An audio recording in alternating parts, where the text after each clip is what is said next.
Hello, and welcome to my guide on the GM time for the new Doom combat achievements. This is one of the more challenging GM times in the game right now. You need to defeat the first 8 waves in less than 7 minutes and 15 seconds.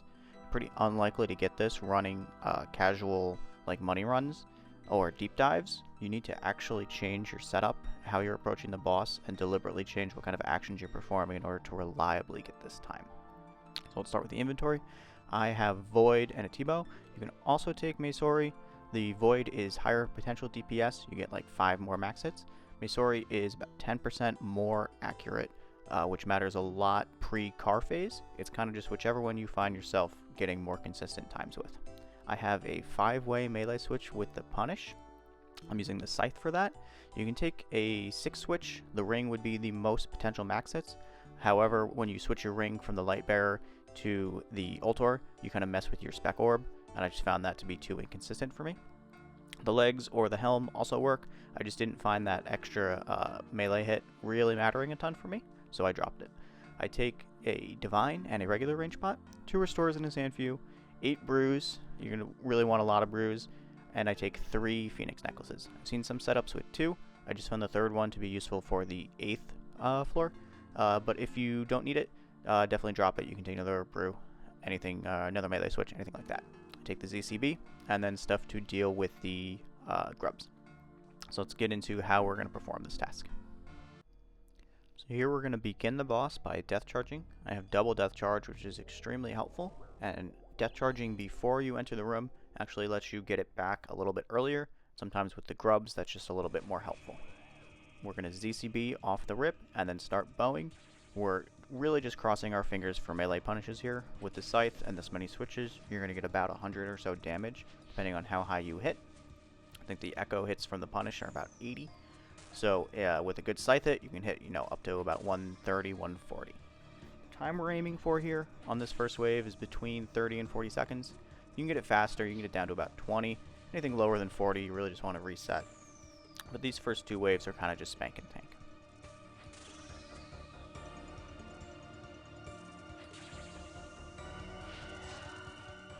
Here we got a time that was pretty decent, so we're just going to keep sending the run.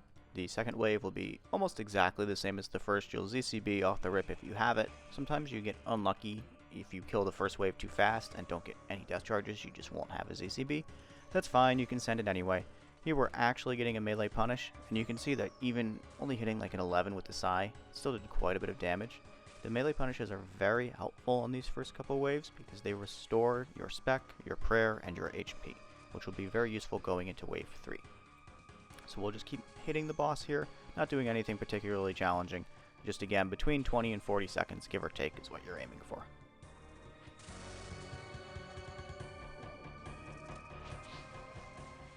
Here again, we got closer to the 40-second range, which is a little on the slower side, but it's close enough that we're still going to send it. So wave 3 is the first time where we're going to be doing something different. If you have ZCB spec, just send it right when you go, and you're going to want to try and phase this as quickly as possible. What we're doing differently here is when it starts charging at 75%, instead of hitting the boss and breaking its shield, we're just going to let it blow up and hit us. Now you don't get Avenge here, but it is faster than defeating it during its shield phase. You're not hitting it with grubs, you're not waiting for grubs to spawn, you're just sitting here waiting. So on this wave, on wave 3, the beam it shoots will do 60 damage, so you want to be above 60 HP. You'll kill generally 2 grubs during this phase that'll spawn in and then get back on the boss. It can immediately do a melee punish after the shield, which is very nice. Here it waited a little bit, but we got a big hit, and we're getting these potions back up to heal us, which is very helpful. On wave 4, we're going to do the exact same thing, except here the beam will hit 80. So we want to be a little bit above 80 HP. What you've got to really watch here is understanding that you're going to ZCB, and you might also be divining. So a ZCB is going to take away 10% of your hit points, and a divine is going to take away 10 total hit points. So that can be up to about 19. So that means if you have less than 99 HP, you can't do both of those or the beam will kill you. So you can brew up over 100, and that will let you do both of those actions. If you don't need to divine, or if you don't have ZCB spec, just be above 80. So here we're going to let it go again. We're going to get our death charge, that'll help us with the next wave, and we're going to kill 2 grubs.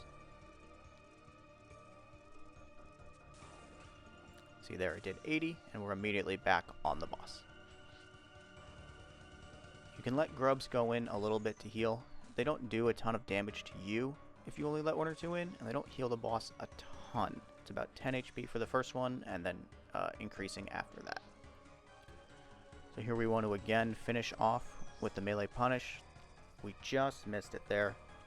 That would have been one instance where if I had the ult ring, this actually would have saved quite a bit of time, about 2 hits there. And it also would have healed me back up. Here for wave 5, we're going to want to do the exact same thing. It also maxes an 80 here. So we want to brew up as much as possible and restore back to full. This lets us skip that entire phase or complete it a little bit faster and helps us get the time. Wave 5 is the first wave where you'll have the car phase. Car phase is very nice because you have 100% accuracy, and that means your Void is going to be substantially more DPS than Maesori, because you get about 5 more max hits. Here I let the, or no, I get both of these, but I still lose time doing it. After a melee punish, if it's below 75 HP, you can generally get another bow off, sometimes 2, kind of depending on where it is in the phase. That means you can come out of this shield phase with it at about 50% HP, sometimes even less. Here I make a mistake.